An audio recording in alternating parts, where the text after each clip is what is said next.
अगर तुम कभी रात के बीच में किसी अस्पताल के वार्ड में जागो और तुम्हें बिल्कुल याद ना हो कि तुम यहाँ कैसे आए, तो समझ लो ये अस्पताल अब जिंदा लोगों के लिए नहीं है।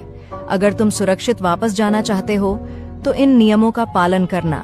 नियम 1, अगर आधी रात के बाद तुम्हारे वार्ड के दरवाजे पर कोई दस्तक दे तो जवाब मत देना।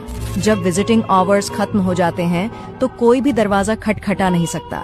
नियम 2, जब तुम हॉलवे में जाओ तो दरवाजों की गिनती करना। अगर वे सामान्य से ज्यादा हों तो किसी को मत खोलना, वो कमरे इस अस्पताल के नहीं हैं। नियम 3, कभी कभी तुम्हें अपने पास वाले बिस्तर पर एक मरीज लेटा हुआ दिखेगा, जबकि तुम जानते हो कि वो बिस्तर पहले खाली था। उससे बात मत करना। अगर तुमने उसकी आंखों में देखा तो वो और चौड़ी मुस्कान देगा और तुम्हारे ही बिस्तर में आ जाएगा। नियम 4, अगर तुम्हें अपने बेडसाइड टेबल पर कोई इंस्टामार्ट का ऑर्डर रखा दिखे और तुम्हें याद भी ना हो कि वो तुमने कब मंगवाया था, तो उसे मत खोलना। सुबह तक वो ऑर्डर गायब हो जाएगा। नियम 5, अगर तुम्हें वार्ड के दरवाजों के बाहर सेब सलीके से रखे दिखे तो उनके ऊपर से मत गुजरना, कोई और रास्ता चुनना, क्योंकि जिस दरवाजे के बाहर सेब गायब होगा वहीं वो तुम्हारा इंतजार कर रहा होगा।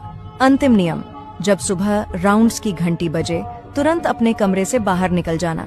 अगर तुम्हारे बिस्तर तक सूरज की रोशनी नहीं पहुंचती तो मत रुकना, क्योंकि इसका मतलब है कि अस्पताल ने तुम्हें पहले ही अपना बना लिया है।